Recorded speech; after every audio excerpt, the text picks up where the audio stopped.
दोस्तों कहते हैं कि खूबसूरत सा एक पल का किस्सा बन जाता है, जाने कब कौन ज़िंदगी का हिस्सा बन जाता है। कुछ खास लोग मिलते हैं ज़िंदगी में, जिनसे कभी ना बिछड़ने वाला रिश्ता बन जाता है।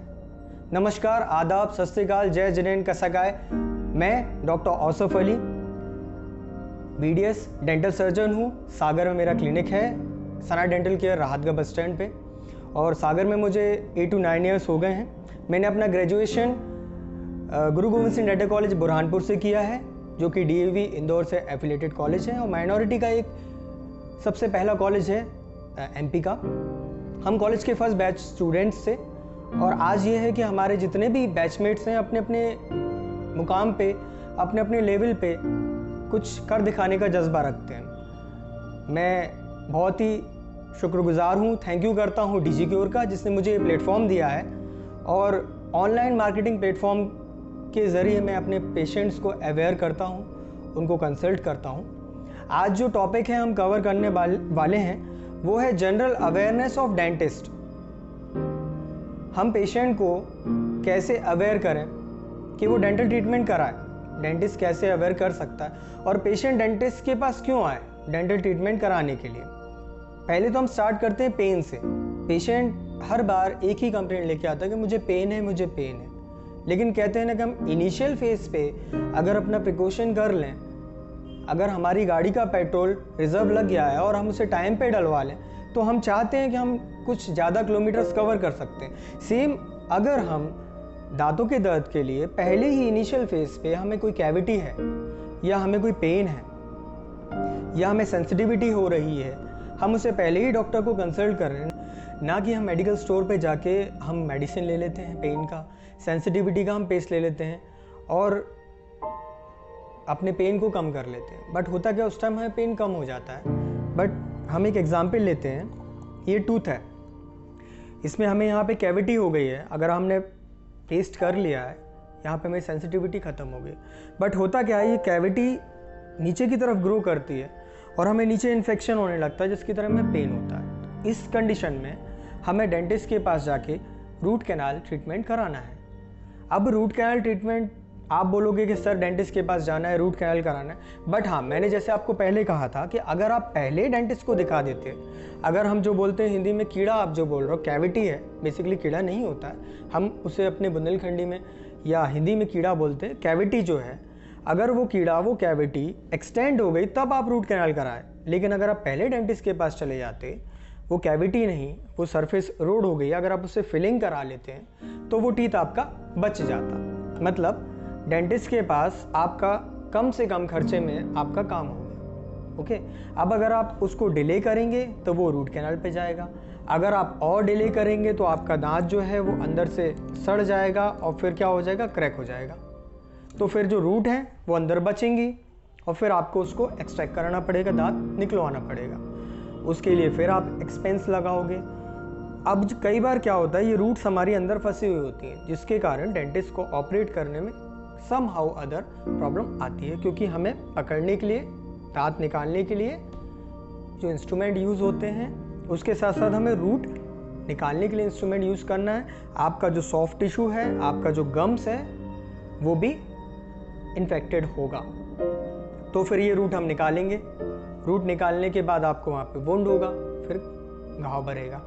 लेकिन कहते हैं ना कि हम परिवार का कोई सदस्य को खो देते हैं तो उसकी पूर्ति कोई नहीं कर सकता। सेम जो नेचुरल टीथ है वो हमारा आर्टिफिशियल टीथ उसकी पूर्ति नहीं कर सकता। कहने के लिए जो दांत आपने निकलवा दिया है, वो दांत वहाँ पे आपको दांत लगवाना पड़ेगा, आपको फिर एक्सपेंस लगाना पड़ेगा। तो जैसे कि मैंने पहले बताया है, फिलिंग, डेंटिस्ट की विजिट आप प्रॉपर रखते हैं तो आपका दांत बच जाएगा, आपका टूथ भी बच जाएगा, आपको दांत निकलवाना भी नहीं पड़ेगा। आपका जो एक्सपेंस है वो नॉमिनल फिलिंग में आपका दांत सेव हो जाएगा। आजकल देखा गया है कि यंगस्टर्स बहुत अवेयर हो गए हैं अपने ओरल हाइजीन के लिए। किसी के दांत आड़े टेढ़े होते हैं, किसी के दांत बाहर निकले हुए हैं। तो इस कंडीशन में हमें ऑर्थोडोंटिक ट्रीटमेंट कराना पड़ता है। ऑर्थोडोंटिक ट्रीटमेंट जो है, ऑर्थो मीन्स हड्डी, डोंटिक मीन्स दांत, उसका ट्रीटमेंट लोग बोलते हैं हमें दांत अंदर कर दीजिए। दांत अंदर के साथ साथ आपकी जो हड्डी होती है वो भी अंदर जाती है, आपका एस्थेटिक भी सही होता है, आपके लिप्स भी अंदर होते हैं।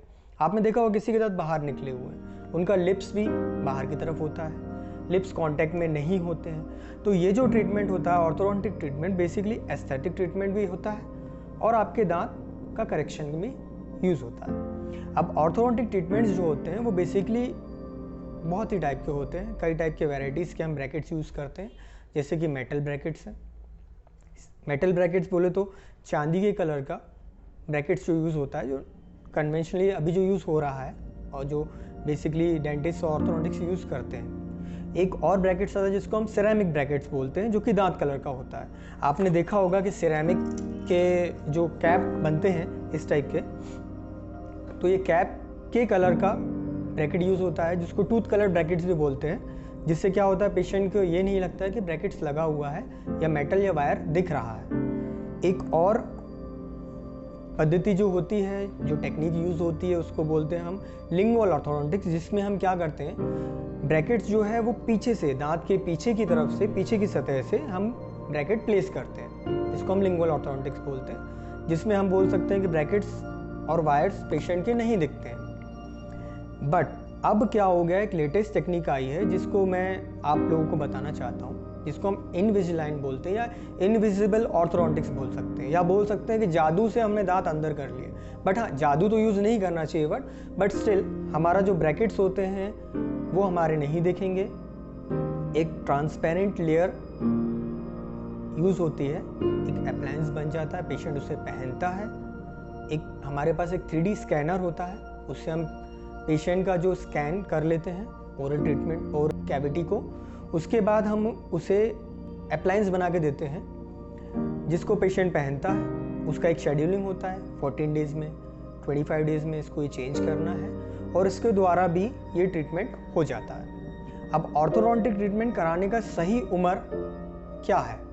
कहते हैं कि मिट्टी नरम हो तो उसे कोई भी आकार देने में टाइम नहीं लगता।